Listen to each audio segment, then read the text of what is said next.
Hi everyone, hope you guys are doing well. This is James from Divine Crochet. Welcome to my channel. For today's video, I wanted to share with you guys everything you need to know about mesh stitches. We'll be talking about what mesh stitches are and what they're good for, as well as how to do a basic double crochet chain one mesh stitch. And then on top of that, I want to share a foolproof formula that I've created that I use anytime I do any sort of mesh stitch. And this formula helps you decide not only how you're going to approach this mesh stitch, but also how many chains you need to start off with. This is a huge time saver for me, and I still use it to this day anytime I do anything filet crochet. But it also saves you guys from having to learn each mesh stitch as its own individual stitch. Instead, you can just learn this one formula and use it for any mesh stitch that you would like to create. So make sure you stick around to the end of the video to see that. Before we get into this video, make sure you are subscribed and like and comment on this video if you find it helpful. I'll leave my patterns that I sell online and my social medias linked down below if you guys are interested.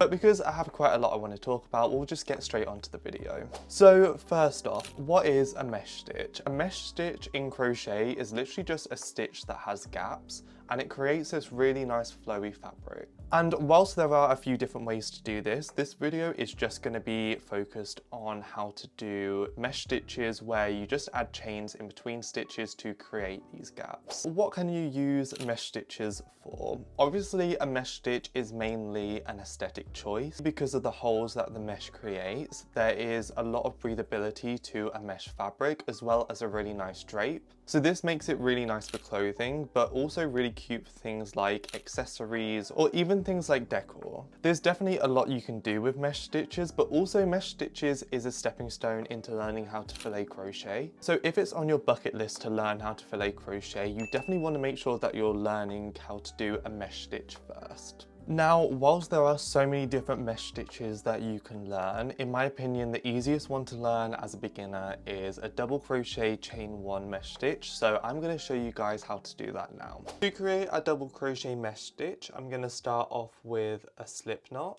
and then I'm going to chain a multiple of 2.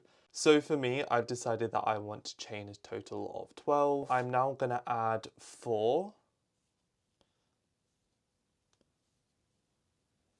So now I've got those 12 stitches plus 4, I'm going to skip 5. So this is the first chain. This doesn't count as a chain, so we're going to do 1, 2, 3, 4, 5. And then we're going to double crochet into this 6th stitch. So yarn over, insert your hook, pull up a loop, yarn over, pull through 2, yarn over, pull through 2. And then from here on, what I'm going to do is I'm going to chain 1, and I'm going to skip a chain in my chain row. So that's going to be this chain here, and enter my next double crochet into this chain here. Just like that. And then we can continue by chaining 1, skipping this stitch here, and double crocheting into the next stitch. So the pattern is double crochet, chain 1, and then we're going to skip 1 in this row below and double crochet into the next stitch. And I'll quickly just finish off this row just to show you guys what our next row would look like. So this is what we're working with at the moment. What I'm going to do now is I'm going to chain 3, which is going to be our turning chain. Then I'm going to yarn over and turn my work and insert my first double crochet into this stitch here. And this is because this turning chain is going to count as our double crochet and our chain stitch. So I'm ready to just go into this part of my project. So remember, we're going to do our double crochet, and this time we're going to chain 1, skip the chain in the row below and do our double crochet into our next available double crochet. And we're just going to repeat this all the way up until we reach the end of our row. And once we reach this part, we're going to continue with the pattern of chaining 1 and skipping 1, and the chain next to the next available chain which we're going to skip, so this chain here, this is going to be where we put our double crochet.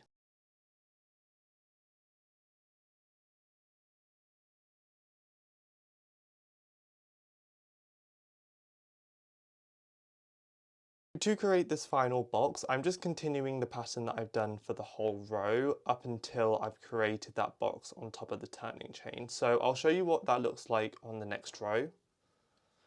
So we're going to start off by chaining 3, turning our work and doing the pattern of double crochet, chain 1, skip 1. And again, I'm chaining 1 and skipping 1 chain in the row below. So that's this chain here. So this next available chain, so if you remember, this is 3 chains, so we're going to go into the second chain that we made, or the chain in the middle, and I enter my stitch like this, just out of habit, but obviously you can enter this stitch however you like, and that's going to be how we build up this basic mesh stitch. So hopefully by now we know what a mesh stitch is, and we have a pretty good idea as to how to make a basic double crochet chain 1 mesh stitch. There are so many different things you can do with mesh stitches that exceed just this one double crochet chain 1 mesh stitch. So I wanted to share a formula that I personally came up with. I'm not sure if this formula already exists. This is just what I use because I noticed a pattern in the way that I would create all of my mesh stitches, and I just kind of made a formula based on that, and still to this day I use this formula. It's just a time saver for me. So let's discuss how we're going to use this formula. So before we plug in our numbers, there are 2 things that we need to know about our mesh stitch. First, we need to decide what is our stitch repeat going to be. So for example, the stitch repeat in the previous mesh stitch that we did is a double crochet chain 1. You could change a double crochet to a triple crochet, or even a double triple crochet. You could replace the chain 1 with a chain 2 or a chain 3. You just want to pick which stitch repeat you want to do. And then the other question that you need to be able to answer is how many turning chains would be done if you were to turn this stitch repeat into a turning chain. So in the previous example, the stitch had a turning chain of 3. I came up with this number because if I was doing a turning chain in a double crochet, I would personally chain 2, and I base my turning chains based off of how many yarn overs I would do to create that stitch. This is what I mean. So at this point in your stitch where you have all the loops on your hook and you just need to yarn over and pull through 2, how many times do you need to do that? So this is a triple crochet, so we're going to do it once, 2 times, 3 times. So that was 1, 2, 3. So the way that my brain works is that 3 chains is going to be the most suitable to emulate this length. So either use that method or just use these substitutions here. So we have the double crochet, which is 2 chains, and then obviously the stitch repeat is a double crochet chain 1, so that means that it's going to be 3 in total. So if I take a different example, say we're doing a triple crochet chain 3, if I'm following my logic, I would take those 3 yarn overs and turn them into 3 chains to supplement as a turning chain, and then 3 chains add the 3 chains that I'm already using in the stitch repeat is 6. So now we have those 2 answers, we're ready to start using this formula. This is a formula that we're going to put all of our numbers into. To demonstrate this formula for the first time, I'm going to use the double crochet chain 1 mesh stitch as an example because we already know this stitch. A double crochet chain 1 is going to have a turning chain of 3 because a double crochet has 2 yarn overs. And then we also have this extra chain to account for, so that's going to be 2 plus the 1 from here.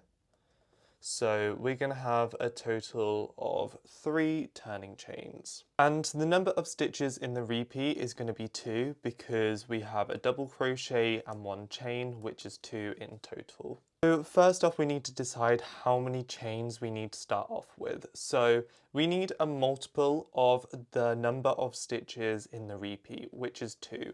So I could pick any multiple of 2.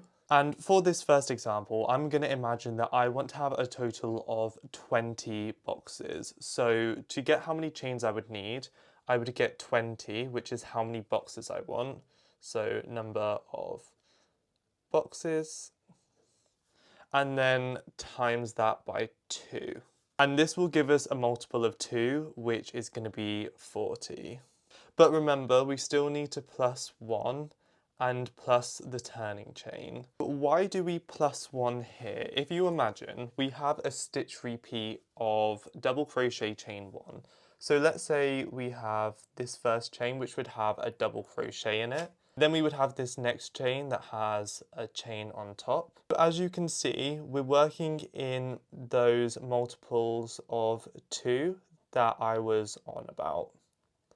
But basically what's happening here is we would end this row with a chain, and we can't end a row with a chain. We need to end the row with a double crochet. So that's where this +1 comes from, because we need to add an extra stitch in order to create that last double crochet. We need to add the turning chain because we've already got our foundation chain sorted, but we need to add some chains here in order to work our way up to the second row in order to do our first double crochet before we then chain 1, double crochet, and so on. So in this case we are going to add 3, so in total that's going to be 40 add 4, which is going to equal 44.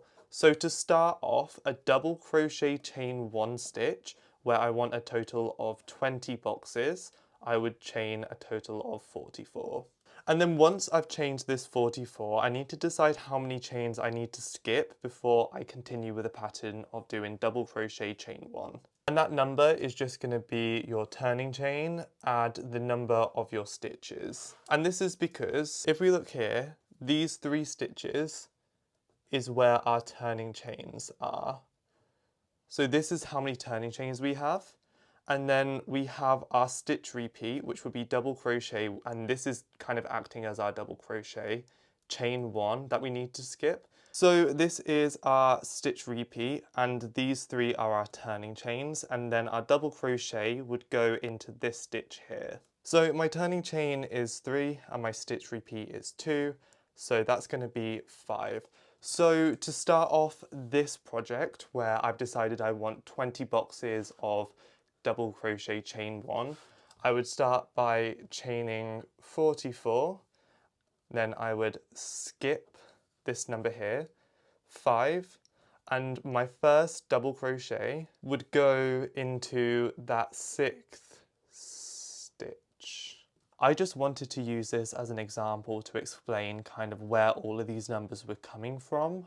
But we already know that this checks out because we used all of these numbers in the tutorial earlier. So I thought we'd do a slightly more complex example to show you guys how to do it. So let's take another example of triple crochet chain 2. Our turning chain is going to be the amount of yarn overs in the triple crochet plus 2. I know that in a triple crochet there are 3 yarn overs plus 2 is going to be 5. So my total turning chain for a triple crochet chain 2 is going to be 5. 1 plus 2 is 3, so the number of stitches in our repeat is going to be 3. So our chain row is going to start off with a multiple of 3, and this time, instead of timesing it by how many boxes I want, what I could do is I could measure how long I want this panel to be. So let's say I chained a total of 15 and I was pretty happy with the size of that. 15 is a multiple of 3 because 3 times by 5 is going to be 15. So this is a good number for us to use. And then remember, we need to add 1 to this number, and then we need to add the amount of chains in a turning chain. So this time it's going to be 5. This means that we're going to start off with a total of 21 chains. Now we need to decide how many chains to skip, which is going to be our turning chain, which is 5, plus the amount of stitches in our repeat, which is 3. So that's going to be a total of 8. So that means I would triple crochet into the 9th stitch. And now we have this information, we're actually going to try that out just so I can show you guys how this all works. So we're starting off with 21 chains. I now need to skip a total of 8 stitches and work my first triple crochet into the 9th stitch. So if we count 1, 2, 3, 4, 5, 6, 7, 8, then this is going to be the 9th stitch, and for me I always work into the back bump, so I'm going to flip it up so I can see that the back bump is right here. So I'm going to yarn over twice, insert my hook, and do my first triple crochet. And with this pattern, I need to chain 2. And because I've chained 2, that means I need to skip 2 stitches in the chain row. So that means that I'm going to skip this one and work into this stitch here. I know everything's gone well because if I look here, I can skip 2 stitches and my final triple crochet is going to be into the first chain that I made at the start of the row. From here on out it's pretty easy because obviously we know the turning chain is 5, so I would chain 5. Now we can work our first triple crochet into this stitch here to create this first box. And when it comes to doing the final stitch of your panel, you want to make sure that you're skipping the same amount of chains that you've skipped the whole time. So I'm skipping 2, so 1, 2. I'm working my triple crochet into the third chain, so this one here. And then you would just go ahead and continue this pattern. And then quickly, I'm going to show you guys how I would use this formula for filet crochet. So say I'm doing a double crochet chain 2 pattern for the filet crochet. You just want to count the amount of boxes from one side to the other. So for this example, let's say that we had 35 boxes. So 3 times 35 is 105. And 105 plus that 1 plus 4 is going to be 110. So that's going to be how many chains we need to start off with. And we would skip a total of 7 stitches and work our first double crochet into our 8th stitch. And once you've worked your way down the row, this should give you a total of 35 of those mesh boxes to work from, so then you can follow the grid and do filet crochet. And just like that, you've got all of the dimensions that you need in order to create whichever mesh stitch you have picked out. And you can see how using this formula makes things a lot easier because you've already got everything on paper, so you don't need to figure anything out through trial and error or through just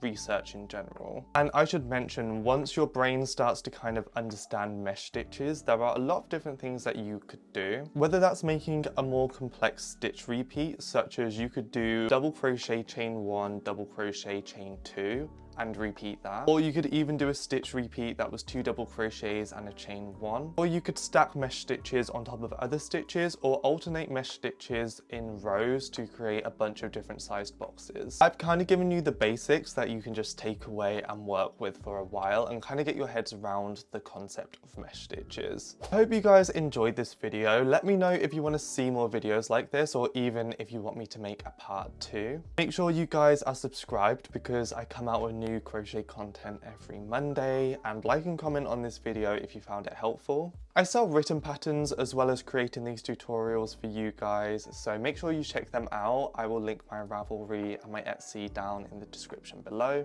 And I'll also leave the links for my Pinterest, Instagram and TikTok there as well. Right, thank you guys so much for watching. I hope you have a good rest of your day and I will see you next week. Bye.